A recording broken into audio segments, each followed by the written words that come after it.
శ్రీ గురుభ్యో నమః. శ్రీమాత్రే నమః. ప్రేక్షకులందరికీ 2026వ సంవత్సరం నూతన ఆంగ్ల సంవత్సరం ప్రారంభమవుతూ ఉన్న సందర్భంలో శుభాకాంక్షలు తెలియజేస్తూ ఉన్నాము.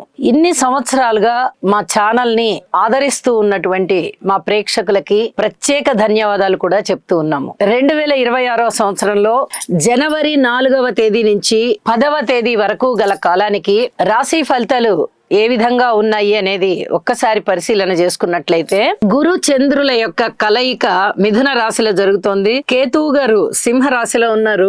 ఇక బుధ శుక్ర రవి కుజ ఈ 4 గ్రహాలు కూడా ధనస్సు రాశిలో ఉన్నాయి. రాహు గారు వచ్చేసి కుంభరాశి, శని గారు వచ్చేసి మీన రాశి. గ్రహస్థితులు ఇలా ఉంటూ ఉండగా వారాంతంలోకి వచ్చేటప్పటికి చంద్రుని యొక్క స్థితి మాత్రమే మారి ఉన్నది, కన్యా రాశిలోకి వచ్చి ఉన్నది. ఇక గ్రహ స్థితుల యొక్క అలాగే సమ్మేళనాల యొక్క ఫలితాలు ఏమిటి అంటే, గురు చంద్రుల యొక్క కలయిక గజకేసరి యోగాన్ని తెలియజేస్తుంది. మనకి వార ప్రారంభపు రోజునే గజకేసరి యోగం ఆరంభమై ఉన్నది. ఇది చాలా అద్భుతమైనటువంటి గ్రహస్థితిగా తెలియజెప్పచ్చు. గురుచంద్రుల కలయిక ఏ రాశి వారికైనా కూడా చాలా మంచి గజకేసరి యోగం అంటాం కాబట్టి ఆ 2 గ్రహాల కలయికని, ఇక ఈ గజకేసరి యోగం అనేది చాలా అద్భుతమైన ఫలితాలు ఏ విధంగా ఇస్తుంది అంటే, 10 మందిలో ఉన్నతంగా ఉండేటట్టుగా, ఉన్నత స్థితికి ఎదిగేటట్టుగా, ఆర్థిక పరంగా, కీర్తి ప్రతిష్టల పరంగా, ధనము పరంగా చాలా చాలా అభివృద్ధి కనిపిస్తూ ఉంటుంది. అలాగే గోచారంలో అంత చాలా గొప్ప ప్రభావాన్ని చూపించకపోయినా జన్మ జాతకంలో ఈ గురు చంద్రుల కలయికలు ఉన్నవారికి గాని, గురు చంద్రుల దృష్టులు ఉన్నవారికి గాని, లేదా గురువు గారు చంద్రుడు ఇద్దరు ఒకరినొకరు కేంద్రాల్లో ఉన్నవారికి గాని చాలా చాలా అద్భుతమైన ఫలితాలు వస్తాయి. ఇక ఇక్కడ చూడండి, ధనస్సు రాశిలో బుధ కుజ శుక్ర రవి 4 గ్రహాల యొక్క కలయిక జరుగుతుంది. అయితే ఈ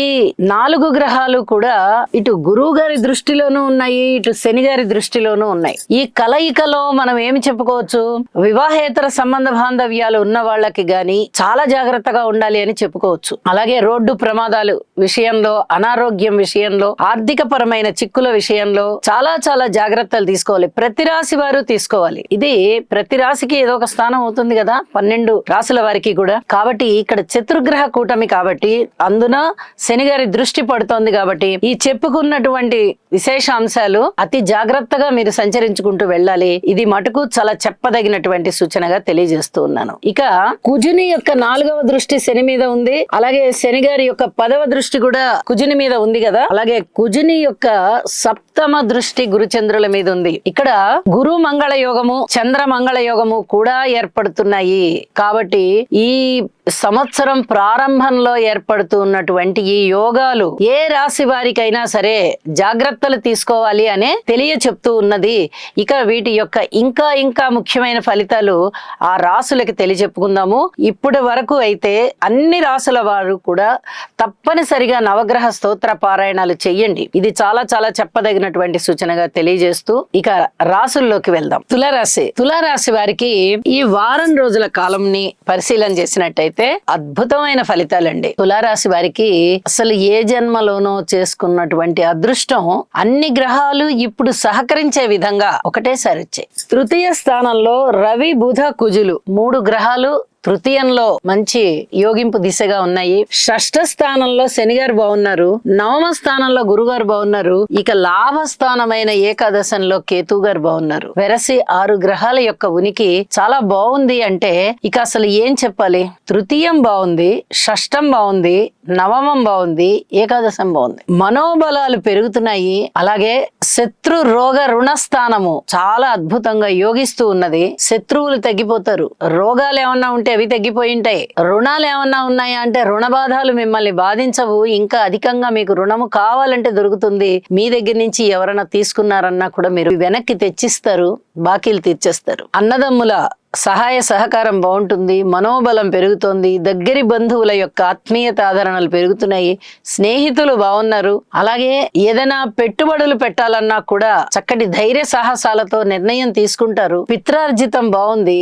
దైవభక్తి బాగుంది, దూర ప్రాంత ప్రయాణాలు చేస్తారు, దేశాంతరం వెళ్ళడానికి కూడా అవకాశాలు బాగా కనిపిస్తున్నాయి, విద్యార్థులు చాలా చాలా బాగుంటారు, ఊహించని విధంగా లాభాలు వస్తాయి. ఇక ఒక్క ముక్కలో చెప్పాలంటే ఆడింది ఆటగా పాడింది పాటగా ఉంటుంది. అంత బాగున్నాయి గ్రహస్థితులు. వీరికి జన్మ జాతకంలో కూడా అనుకూలమైనటువంటి దశ అంతర్దశ జరుగుతున్నాయి అంటే ఇక వీరి జీవితాశయం నెరవేరినట్టే లెక్క. అంత బాగున్నాయి అన్నమాట గ్రహాల యొక్క సంచారము. ఇంత బాగున్నప్పుడు మీరు ఆలోచించాల్సిన పని లేదు. భగవన్నామస్మరణ చేసుకుని భగవంతుడి మీద భారం వేసి మీరు ఏదైతే కృషి చేస్తున్నారో ఆ కృషిని ముందరికి తీసుకెళ్ళండి. అన్ని ఫలితాలు అద్భుతంగానే ఉన్నాయి. ఇంత బాగుండేటటువంటి గ్రహాల సంచారము ఎప్పుడో ఒకసారి తప్ప రాదు. ఇటు షష్టంలో శని గారి యోగత్వము, ఇటు నవమంలో గురువు గారి యోగత్వము, రెండు పెద్ద గ్రహాల యొక్క అనుకూలత, దానితో పాటుగా ఏకాదశంలో కేతు, ఊహించని విధంగా లాభాలు, వివాహాది శుభకార్యాలు కుదరడము, సంతానం లేని వారికి సంతానము, ఒకవేళ సంతానం ఉండి ద్వితీయ సంతానం కావాలి అనుకునే వారికి ద్వితీయ సంతాన యోగము. ఏ విధంగా మీరు చూస్తారో విద్య బాగుంది, వైద్యం బాగుంది, ఉద్యోగస్తులు బాగున్నారు, వ్యాపారస్తులు బాగున్నారు, చేపట్టిన కార్యక్రమాల విజయావకాశాలు బాగున్నాయి. ఇంకా ఇన్ని రకాలుగా బాగున్నప్పుడు బాలేదు అనే ప్రసక్తే ఉండదు.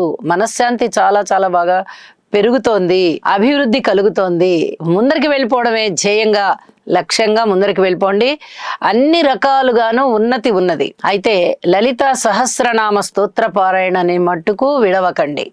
ఇది మీకు ఒక విధంగా చెప్పాలంటే జీవితాంత కాలం మీరు పరిహారం చేసుకోవాల్సినటువంటి పరిష్కారం అన్నమాట. ఇది ఎలాంటిది అంటే మీ జీవిత కాలం అంతా కూడా ఇది ఒక మందు అనుకుని వాడండి. ఔషధమే మందు, భగవన్నామమే మందు, ఇదే ఔషధం, ఇదే మందు. ఇంకా ఇంతకన్నా ఏమీ ఆలోచించని అవసరం లేదు. ఇష్టదేవతారాధన కూడా చెయ్యండి.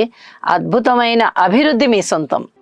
ఈ రాశివారు నవగ్రహ ధ్యాన శ్లోకం అయినటువంటి ఆదిత్యాయ చ సోమాయ మంగళాయ బుధాయ చ గురు శుక్ర శనిభ్యశ్చ రాహవే కేతవే నమః అనే మంత్రాన్ని ప్రతినిత్యము పఠించడం ద్వారా లేదా వినడం ద్వారా మీకు మరింత మేలు జరుగుతుంది. అలాగే మీ మనస్సంకల్పం ఏదైతే ఉందో అది సిద్ధించే అవకాశం ఉన్నది. శని గ్రహం యొక్క అనుకూలత కొరకు నీలాంజన సమాభాసం రవిపుత్రం యమాగ్రజం ఛాయామార్తాండ సంభూతం తం నమామి శనైశ్చరం. ఓం క్రాం క్రీం క్రౌం సహ శనయే నమః.